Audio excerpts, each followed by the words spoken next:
Quiet Connection is proud to be affiliated with the Blue Dot Project through Postpartum Support International. As an ambassador, I am dedicated to promoting perinatal mental health awareness, spreading the blue dot as a symbol of support and solidarity, and ending the stigma and shame. The blue dot is a universal symbol for perinatal mental health and is owned by the community. That means you. Anyone can use it. You'll notice a blue dot on all of Quiet Connection's social media accounts. To learn more, visit thebluedotproject.org. Hi, welcome to Quiet Connection, a podcast dedicated to ending the stigma around postpartum mental health. I'm Chelsea. In today's episode, Lindsey discusses the emotional journey of having her birth plan altered and the challenges of processing the unexpected events. She also opens up about her experience with perinatal mood and anxiety disorders and how she navigated the postpartum period. She emphasizes the importance of seeking help and finding creative outlets for healing. Here's Lindsey. Hello. Today I'm here with Lindsey. Lindsey, how are you? Hi, I'm doing well today. How are you? I'm doing. We'll just say I'm doing. Well, that's all you can ask for most days. Yes. Thank you so much for being here. Thank you for reaching out, and thank you for trusting Quiet Connection with your story. Yeah, I was excited to see you. I think I found you commenting on another Blue Dot post, so I was excited to see you had a podcast and wanted to connect, so... Yeah, can you remind me, are you also a Blue Dot ambassador?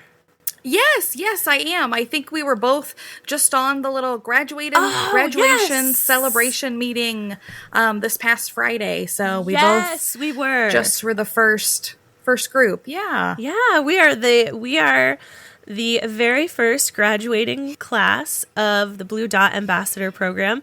And you're right. I have complete mom brain, but I do now remember seeing, I'm like, oh, I think I'm talking to her on Monday. Yes.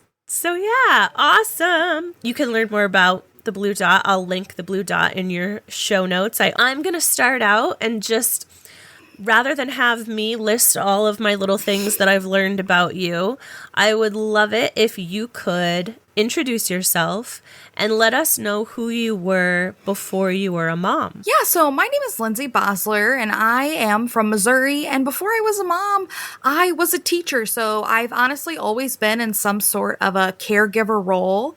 I have always either had students or a niece that I've taken care of very closely. I have taught everything from kindergarten library to my main subject area was high school business and marketing.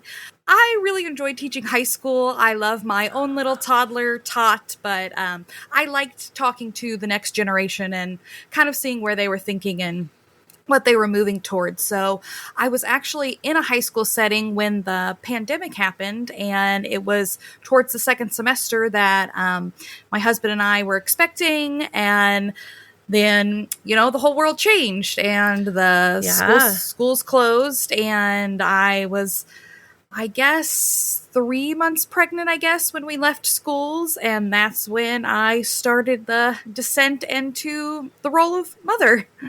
Yeah. I'm giving you mad props right now because you could not pay me enough to go anywhere over than 5th grade. Fourth grade. I won't even touch 5th grade. So 4th grade, beyond that, it's all you. I was a special educator and in special education for 10 years. Oh, wow. Oh, It takes a special kind of person to work with those older kiddos. I cannot, as they say, I have no riz. So I'm trying to learn all the new slang because my oldest is about to be 9. Wow. So props to you. But yeah, so you started letting us know about the beginning of your pregnancy journey. Before we dive into that, is being a mom something that was always on your agenda? It's kind of funny, and I have a hard time with this question because I hold a lot of space for others where that is their, a huge dream and a huge goal for them. And for me, it wasn't necessarily a big part, I guess, of my life plan. I think for me, it was more of it just is a part of the life plan. So I have a hard time with saying, yes, like I've always wanted to be a mom. I think for me, it was just more, that's kind of what you do. And I think too, I've always been in sort of a caregiver role, whether it was helping out with family or being a teacher. So I think becoming a mom was just the next, I guess, sort of step. It definitely wasn't something that I had always dreamed of doing, but I definitely wanted to have children of my own. That makes perfect sense. It resonates with me. Like, that's totally where I was never like, kids, I want all the kids. You just kind of come to a point in life when you're like, guess that's what we're doing now.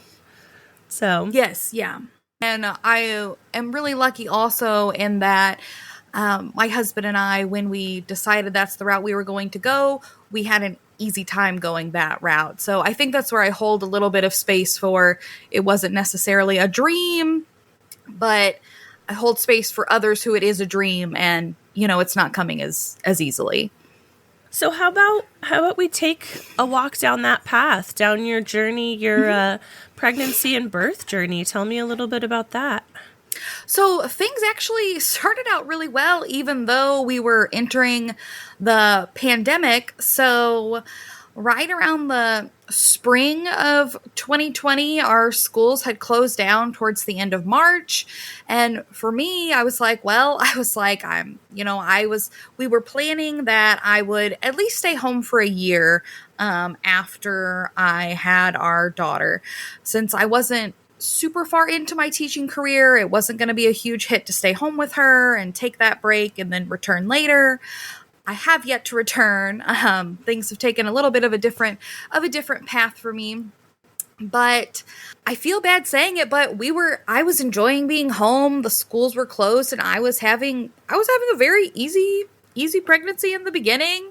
I was spending a lot of time with my family. We're trying to spend time outside, and staying home was honestly really easy at that point. Yeah, summer came and I was doing really well up until I would say around August, when I started getting some symptoms of preeclampsia. And that's when things started to kind of take a turn towards being a little tougher. And then once it got to the birthing aspect, that's when things got really hard. What were your sort of red flags that alerted you to preeclampsia?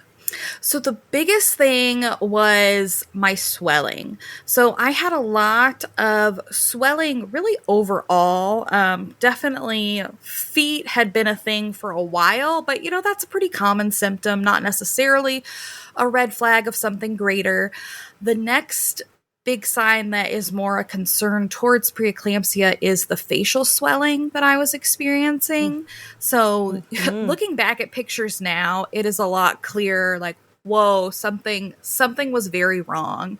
And now if I see someone who may be going towards that route, I definitely notice it and I'm concerned for them. And if I'm close to them, could have a conversation to say, hey, I think, if you and your doctor haven't had this conversation, you may just ask them if this is something that could be a concern for you.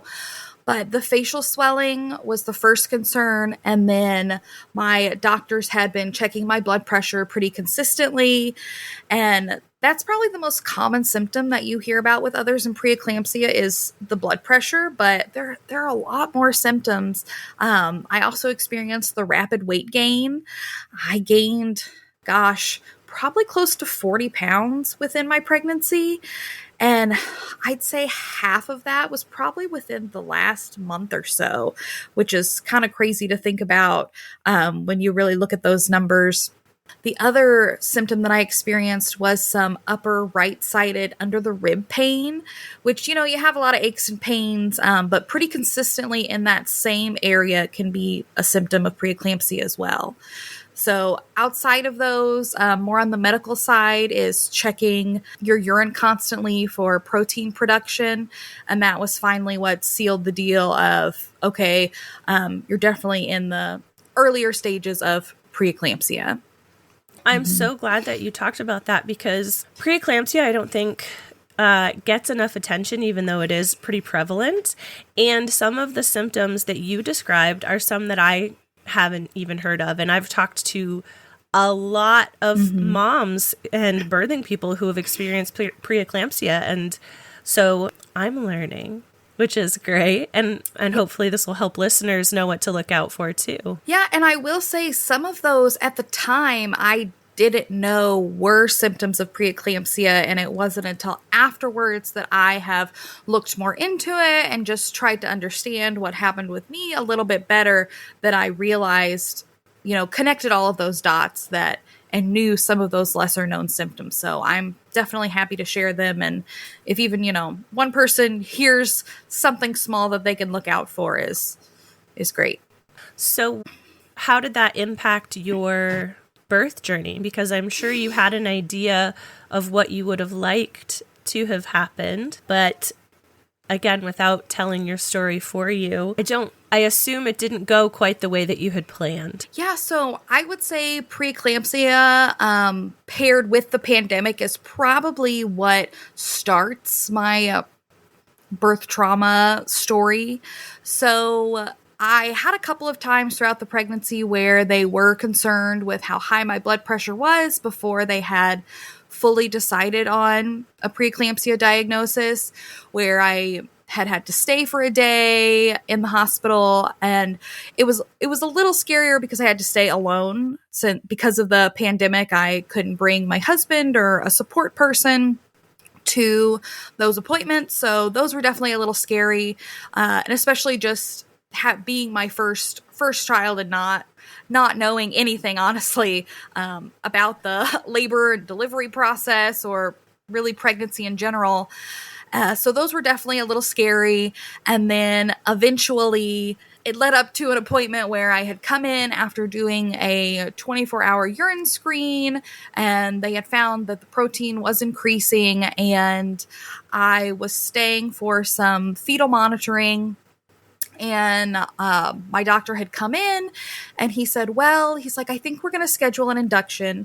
Let's wait and see. He's like, we did a little more lab work, so maybe I'll have you come back next week. And I was like, okay, next week. Cool. That's great. I believe it was a Tuesday. And then I continued the monitoring for a little bit longer, and he came back in and said, I'm going to have you come back on Thursday. And I said, oh, okay. I am very lucky, though, that I was 37 weeks. So I was able to have a full-term baby. So I'm very thankful that I had a later-term preeclampsia. So that is a positive. But we came in on a Thursday night for what became a very lengthy labor induction process. So I texted my husband while I was there, and I said, cancel your meetings for next week.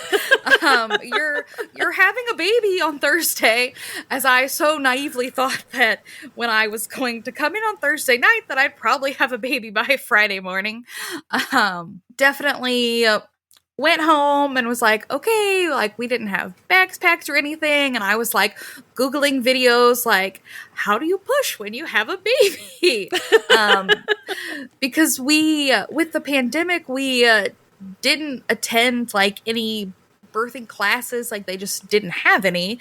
And at this point I thought I had a lot more time. So we really hadn't looked into too much about that. So I'm like, okay, made it to the hospital and everything. And I started the process, not being dilated at all. So it was a very long, painstaking process. As you know, most mothers know, whether you're induced or not, sometimes it's just a long process. And the worst part was probably that throughout the process, my doctor would say, things just really aren't progressing. We might send you home. And I'm like, come again? I was like, I've been here for like 24 hours and you've been, putting stuff in me and doing all kinds of stuff. Like, how could I possibly go home at this point? So it was kind of at the point between they were going to start continuing the induction process with Pitocin. And once they started that, I, couldn't go home, but they were trying to decide if I would be sent home or not. And I was like, I don't want to go home. I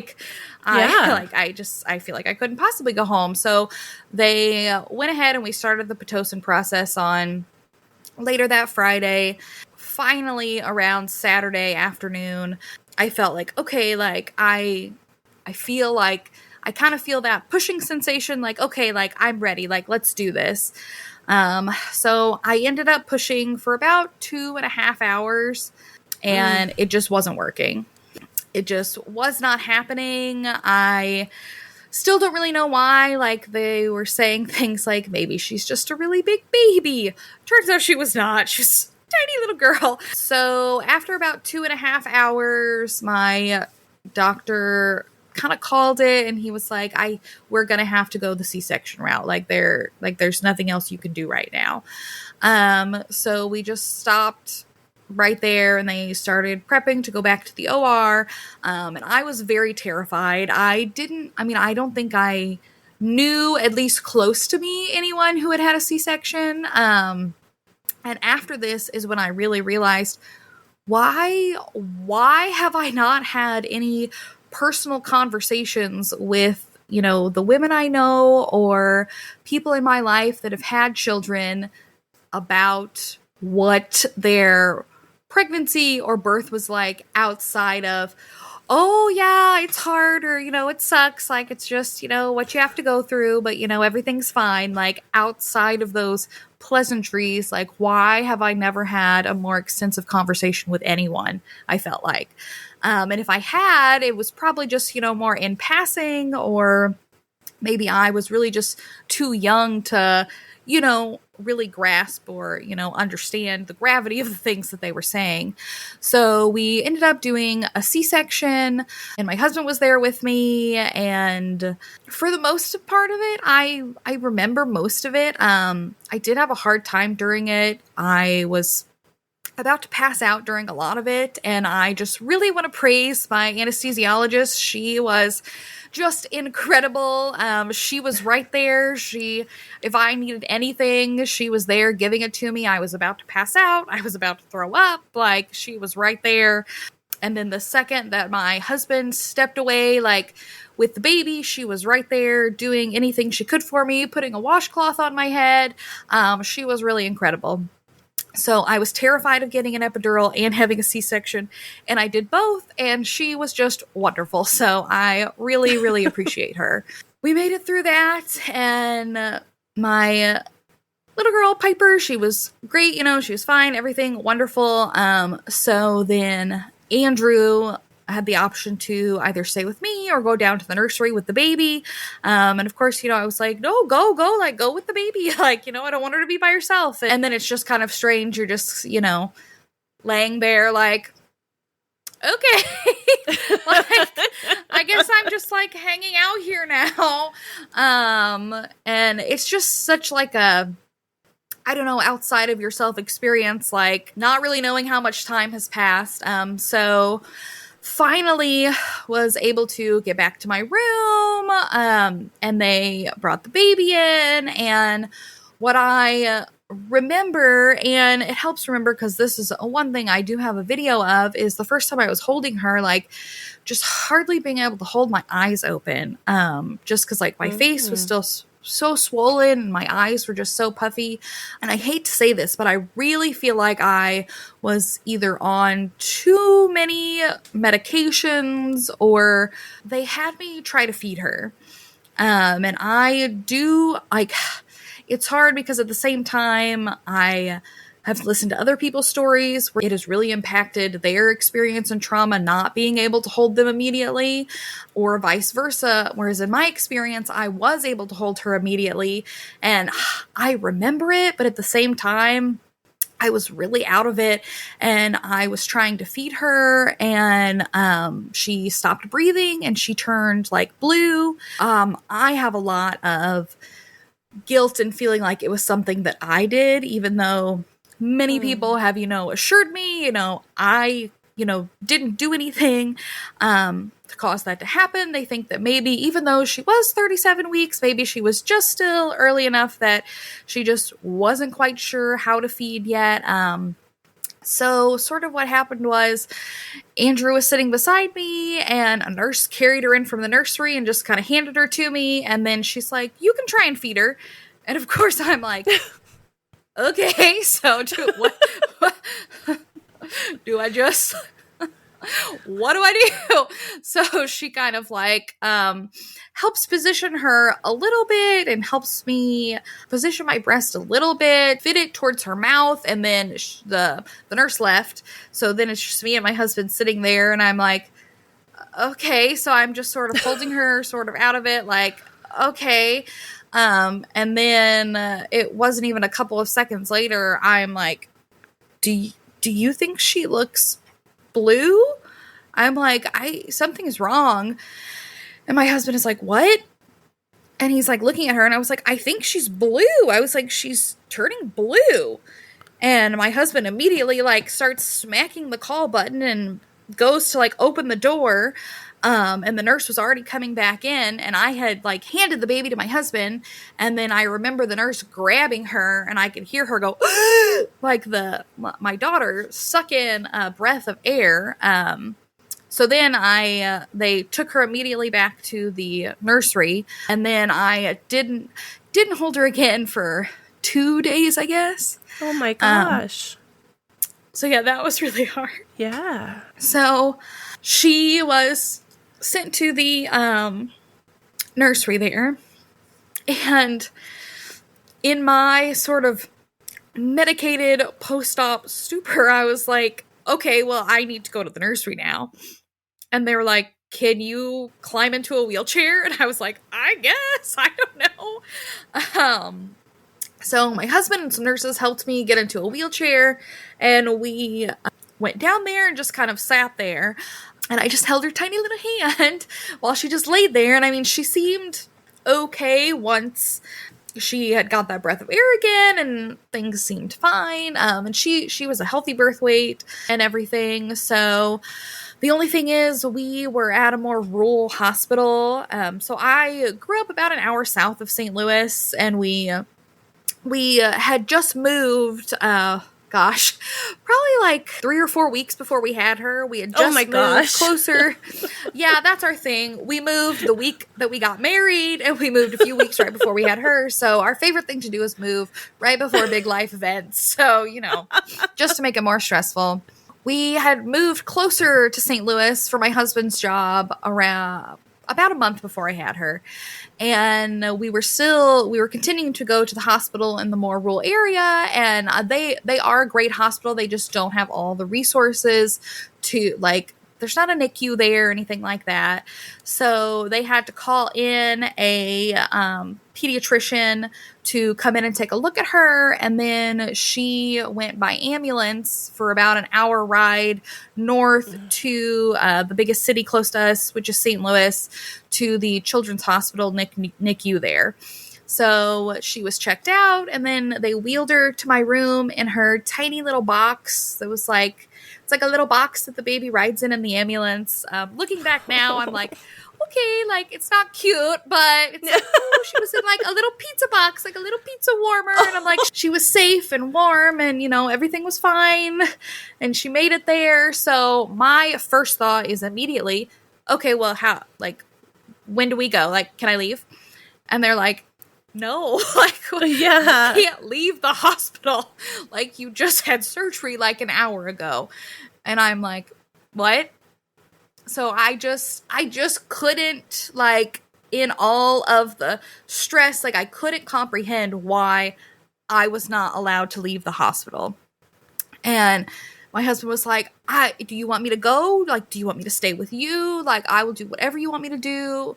And he was like, she is being taken care of. It's the best hospital around our state. Like, she will be fine. Like, I should stay with you. And of course I was like, no, like, you don't stay with me. Like, you have to go. You have to go.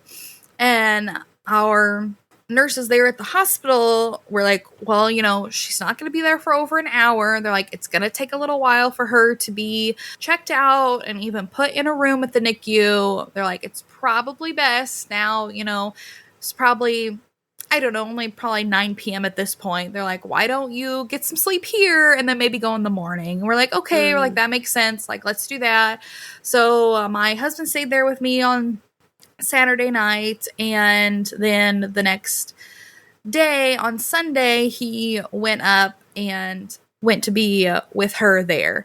And I will say he does not wish that happened by any means, but he really praises the NICU nurses for, he says, teaching him all of his dad skills and being able to care for. He was like, I got a tiny leg up on you and getting to know all the things. He was like, obviously, as soon as you came home, you were like, well, yeah, I already know how to change a diaper. He was like, it didn't take you long to catch up and surpass me, but he's like, I got a little lesson from some experts. And I didn't know until later on, like, how much that really, like, impacted me that she was gone for those 2 days. Yeah. And I was really trying to leave the hospital. Like, I was trying very hard. They were going to let me leave on the day after, about 24 hours after I had had the C-section, which in retrospect, I think was sort of negligent on their part in possibly letting me leave, which, I mean, they were really recommending that I stay at least one more day. And I did end up doing that. I will say when I was able to call and check in with the NICU nurses, they were really recommending, they're like, you really need to stay. Like, you should stay so that you can come here and feel better and be able to make it here and feel good about coming in and, not be in so much pain yourself. And I was like, okay. So I did end up staying. And I will say, after you've had a baby, staying the night in the hospital by yourself is very bizarre. I just kind of remember, I know that I called my best friend, but honestly, I have no clue what we talked about. Just thinking about that and remembering it just being so much, and being like, well, here's a breast pump, you need to be pumping so you can send some milk up there. And I didn't even know how to use it. They just said, just put it on your boob and start pumping. So I had to get it by myself, beside me. So I'm trying to move, and I'm in so much pain, and I'm trying to pump. And at certain points, when I would fall asleep and then try to wake up a couple of hours later to do it, I was like, I'm not doing it. I'll do it when I wake up. I don't know. And then it was also just very strange, calling my mom and being like, can you pick me up from the hospital? Oh my gosh. A kid, okay, please come pick me up now. So yeah, and at the time, it definitely was just all, more adrenaline and just stress. So I didn't really think about it a lot. But then leaving the hospital without your baby was thinking back to it, is really emotional. And then I think too about the people that have to leave to never, reunite with their baby is such a harder thing to think about. And I hold space for them also. So if that's you and you're listening to this, sending lots of love to you, because you know how hard that is. So my mom picked me up and we drove about an hour north to get to the NICU, and I was so adamant about getting up there. There were probably 3 or 4 people at the hospital that could tell that I was in pain trying to walk through the hospital, and they were like, do you want a wheelchair? Do you want a wheelchair? And I was like, no, I don't want a wheelchair. I walked out of the hospital with no wheelchair. I'm going, I'm just going. And then getting up there, and I will say the NICU there was great. They took such great care of her. I am so proud. I have a cousin that's about to graduate nursing school, and she's going to work there in that same NICU. So that's special and sweet. That's really cool. But she was there for about 5 days. So, I mean, they say one day, in the NICU is too many, but I am thankful that we were only there for a few days, and they just sort of think it was some sort of there is a special medical term for it. I don't know. I don't remember what that is, but just kind of an anomaly of not being able to breathe and feed at the same time. So we were able to come home. We could either stay at the NICU and fully establish breastfeeding. We were kind of having a hard time, or we could agree to supplement with formula and breastfeed and go home. And we just wanted to go home as soon as we possibly could. So we were like, we're more than happy to give some formula and continue working on breastfeeding. Like, we just want to go home. So we went home and tried to heal and come back together. And I will say, breastfeeding, for some reason, wasn't ever something that I thought about, like, yes, like, I just want to do this so badly. But I don't know if it was just another one of those things that we hear is supposed to come, so naturally, like, it's just feeding your baby. It's no big deal. Yeah. And then it was very hard. And we only did it for 18 days. Although when I counted the days, I would go, it feels like I've been doing it for 18 years. Like, it feels far longer than that. I was like, 18 days? That's all we did? But we tried and tried and tried. And that was a really hard thing for me to let go of. And I guess just because it was supposed to be something easy, even though it's not, and everyone who does it knows that it's not. So that was another kind of a hard thing. And then I was going back, and I did get many more appointments rather than just the 6-week appointment.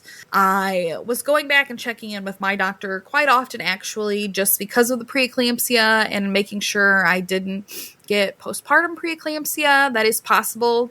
It's also possible if you don't have preeclampsia during pregnancy to still get postpartum preeclampsia. So you may, just check your blood pressure every once in a while, even after you have your baby, even if it wasn't something that affected you during pregnancy. It's still possible, just something to think about.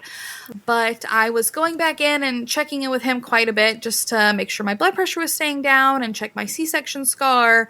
And when I was there, they, would ask about feeding and stuff. And I ended up seeing one of their counselors and was able to let go and decide that, just formula feeding would be better for everyone. So letting go of that was another hard step after we had come home. But I thought that after I let go of that, like, things were just going to be so great and so easy. And now we're home, we have our baby, and everything is wonderful. And lots of things were wonderful, but there were still many, many struggles ahead of us. Yeah, that is so much to absorb. Especially, so yes, you went in and you found out, like, okay, my birth plan's going to be a little altered. It's not going to be exactly what I thought it was going to be. But then to, like, have it be even further and even further and even further from what you thought it was going to be, that's so much to absorb. And I'm assuming, since you said she pretty much went to the NICU in the other hospital pretty soon afterward, when you say you held her again 2 days later, that was at the Children's Hospital? Yes. Yes. Yeah. What was that like for you? What was that moment like? It was definitely, at the time, I feel like it was more just adrenaline based and like, okay, like, I'm finally here, like, I'm here. And I was also extremely uncomfortable. So it was those things also being like, finally, like, everything's fine now. Everything's going to be great. So it was a big mixture of adrenaline and being uncomfortable, but also reunited, special. I see it as more special, more of a precious moment now in retrospect, being able to look back at it and not having as much of that adrenaline and physical pain kind of clouding some of that moment. So it's a lot more special in retrospect. So yeah, and that's something that's really important for parents, new parents, birthing people, moms to keep in mind is, like, it's okay if, like, in those moments you are being fueled by adrenaline, and it's okay if you get caught off guard down the road and you realize, wow, that moment actually hits me really differently. That's super common, and it doesn't take away from the moment that you had. It just means you have to feel those feelings. You have to feel those feelings and you have to process that, and you're not alone. Yeah, I will say I had a really hard time, especially early on, looking back at like the pictures that I had and thinking like, oh, I don't have any of those golden hour pictures. I don't have any of those like skin to skin, like hour after birth photos. And then seeing photos on social media of even strangers or people I know, and seeing these beautiful photos of them and their new babies. Like, I'm so happy for them. But then it's okay to grieve the fact that you didn't have those exact little moments. Because then, in reality, things weren't like that, but you have other little moments later on, even if it takes you a little while. Because I guess Piper will be 4 in September, so we're coming up on 4 years later, and I, might feel a little sad, here and there, especially around September. But I have other photos, we have other memories, and feeling as sad about that I did back then, it won't last forever. Yeah.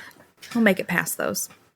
You will make it through. You mentioned before we were doing this recording that you are a PMAD survivor, and I want to talk about that a little bit. We are just coming off of Birth Trauma Awareness Week, and just because you've gone through birth trauma doesn't necessarily mean that you will have a perinatal mood and anxiety disorder, but you are definitely more susceptible if you've gone through a traumatic birth experience.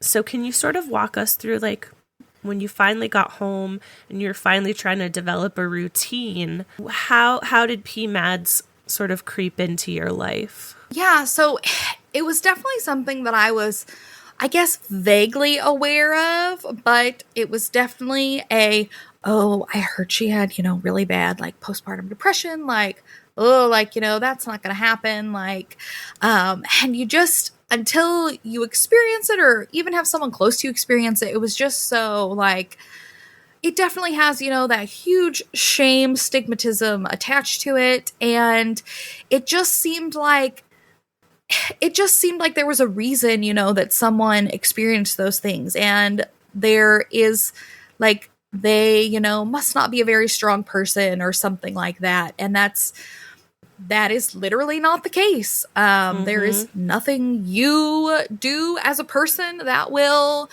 force you to have a maternal mental health disorder. And I really didn't realize it until, I definitely had the baby blues and was just crying a ton. And at first it seemed pretty normal, what most new mothers experience, because I wasn't always sad, just happy little things. We had a really great day today, or, she's a week old and I'm just bawling my eyes out for, because I'm just can't believe how much time has passed, little stuff like that. That's, fairly normal. But then it was when I really couldn't stop it, and I just felt like small things not going right, something small like not being able to figure out what to have for dinner, or feeling bad because we got takeout and I didn't cook anything, feeling a little too sad about that, and like being brought to tears by those little things. And I was kind of like, okay, like, like there's still like a huge hormonal shift, like maybe it's normal, like, I don't know, I'm tired. But then it was when I realized that I was probably, crying like at least once an hour, like so many times a day. And that was really my first clue. And when I had a doctor's appointment and I was filling out the survey, I can't remember exactly what it's called, but like the postpartum depression scale, it's the Edinburgh survey scale. Yes, I hate it. Yes. And I didn't necessarily feel too far on the depression side, which is more what I had heard about. I did write on the bottom of the paper because I didn't know what else to do.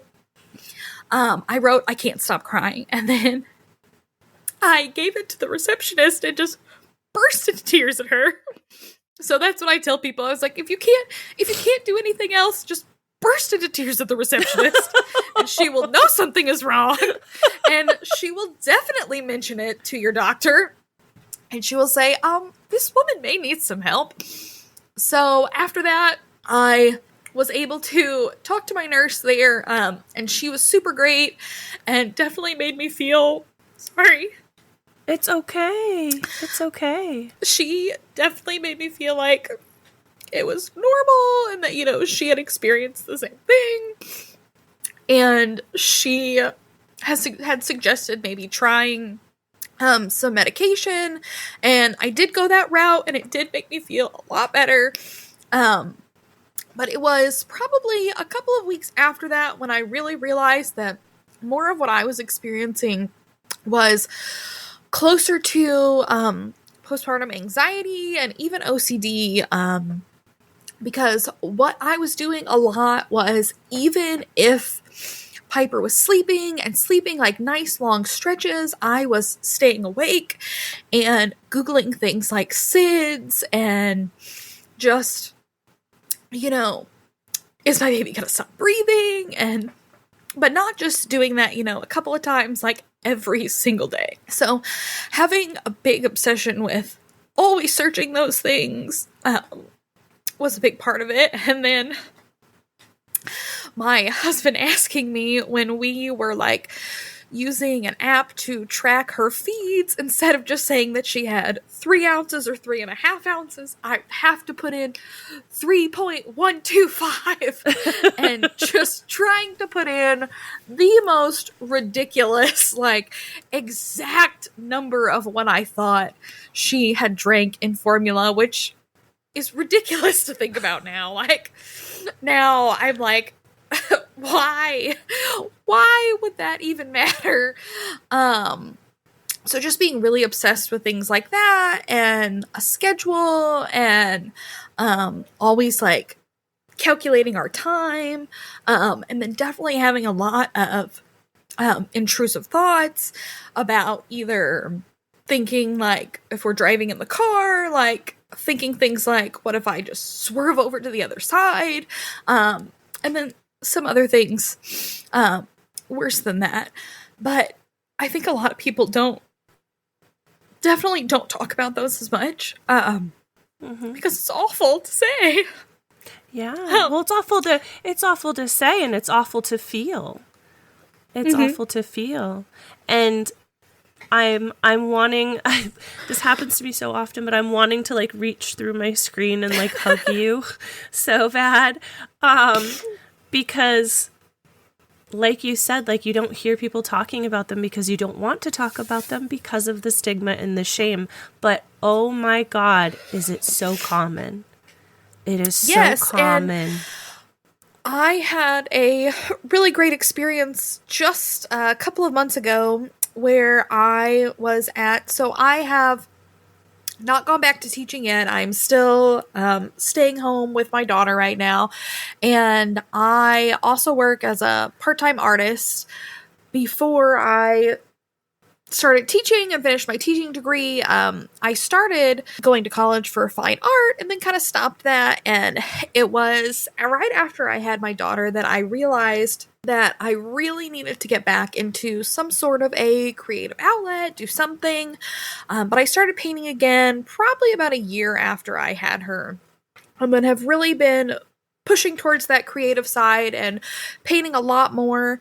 But I started going to art shows and art fairs about a year and a half ago.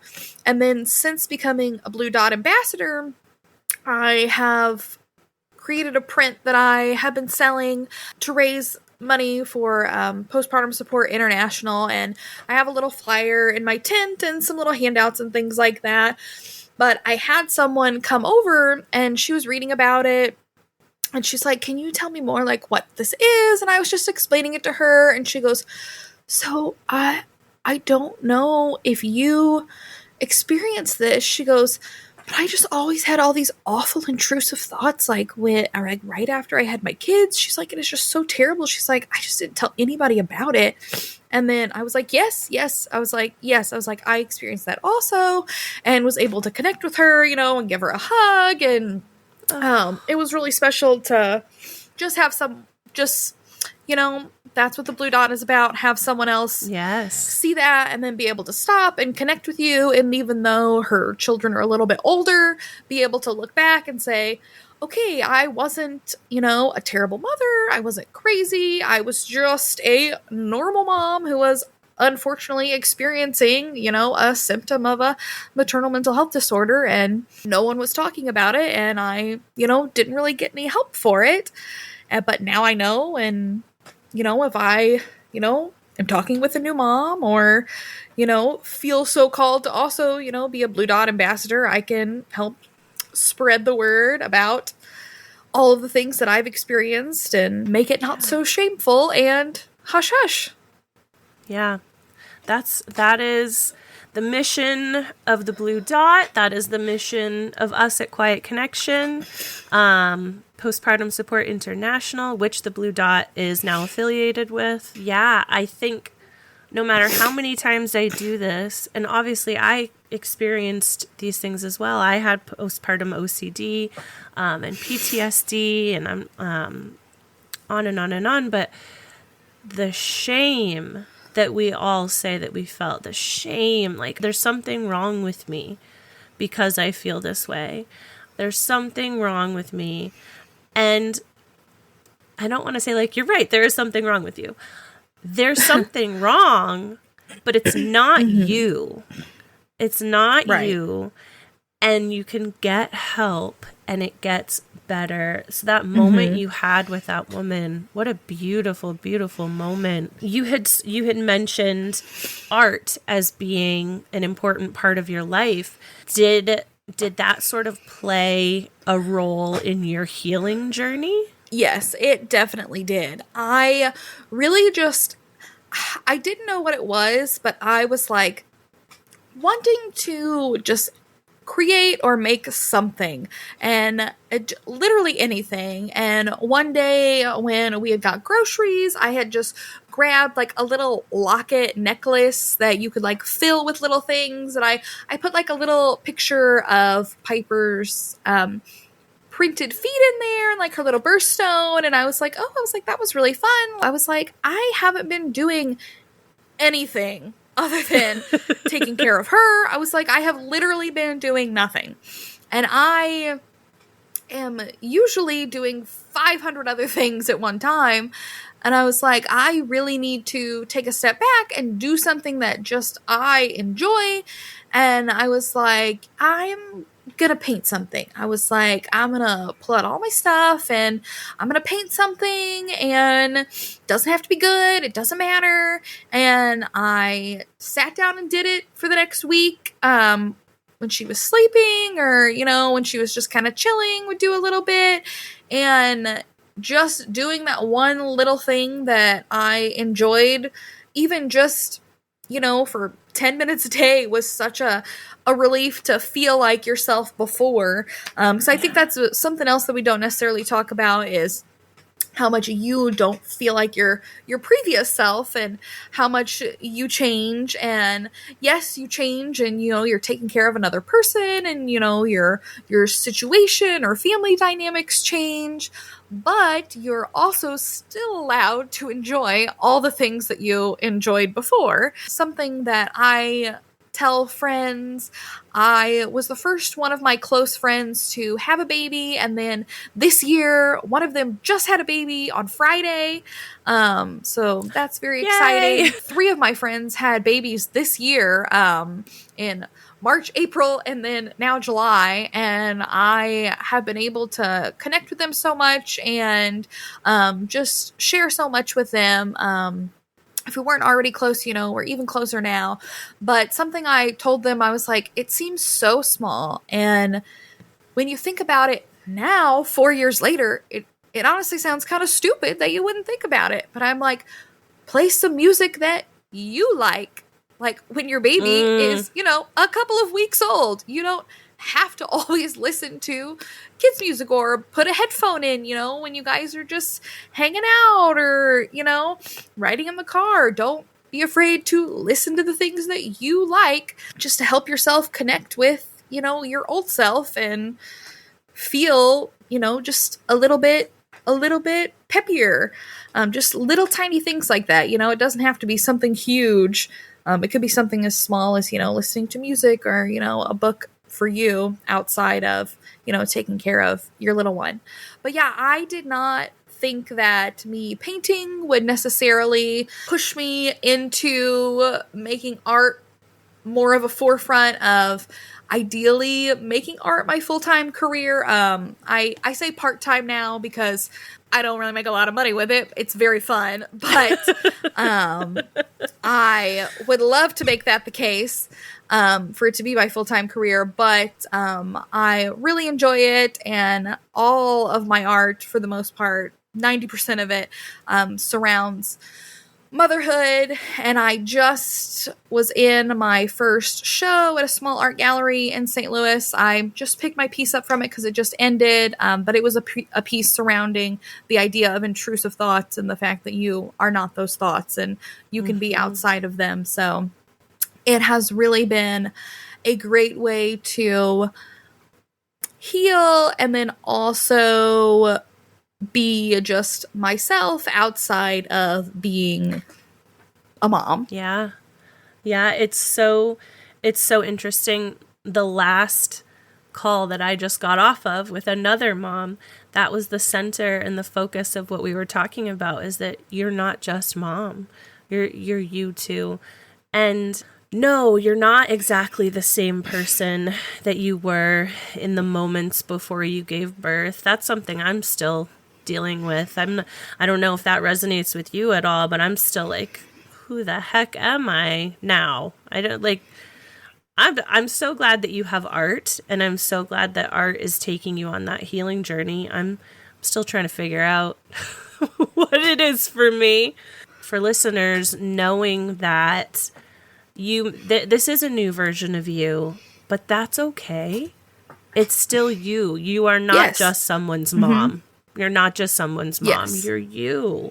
So where did the blue dot come in to all of this for you? How did you learn about the blue dot? Yeah, so once I had Piper, so it was definitely good that I found it, but something negative that I was definitely doing to myself was consuming way too much social media right after I had Piper. So definitely... Connection! Yeah. Yes. Definitely looking at, and also, none of my close friends had little babies. I, didn't have a lot of people with young children in my life. So even was looking at way too many influencers having children, or honestly, even didn't even have to be, an influencer, just, other people, posting their highlight reel of, having their kids. And then I was just way too deep in comparison and, thinking, wow, they're killing it over there, which we know is not the case. Like a single picture of something is no comparison to what things are in real life. And I personally really try to pride myself on posting very real things when I do, because of kind of going down that path. But I first found the Birth Trauma Mama, I think is her full handle. Yes. She's the OG. Know who I mean. She's the OG birth trauma podcaster. Yes. So I originally just honestly by chance found her. And that was really when I first saw the term birth trauma. And it was probably, maybe even a year later when I really came to terms with the fact of that is what I experienced. And then I started realizing at that point too that I was just following way too many unrealistic people on social media. Your feed is what you want it to be. If you want to see real things, you need to follow real people. So I really stopped following a lot of influencers unless I just really felt like a personal connection to them, and really more switched to following people who are posting real things things and found more people through her account that were maybe even just commenting or sharing things. And then I eventually think I probably got to Postpartum International and then maybe saw something they shared. And then I found you in a comment of the Blue Dot, one of their posts, and I don't know why I clicked on you. I just saw you and clicked on you, and then I found you. So just honestly by chance. But I started following along with some of the stuff they were doing, and then when they had posted about the idea of having the Blue Dot ambassadors, I had not really been doing a lot on my own, just some with my art, and I have some stickers and stuff that say, let's talk about postpartum depression or postpartum mental health. And I was like, okay, this is definitely something I want to do. And I had already been really big myself on saying, when someone asks me about my experience in having a baby, I will not continue the tradition of saying, pushing out a baby sucks, but, you get a happy little baby and, it's great. I was like, I'm not going to continue that. And to always be, as honest as the situation calls for about what I experienced. And I felt like, this is what the Blue Dot is all about, is that honesty and providing comfort and connection to others. So that seemed like the right thing for me to join.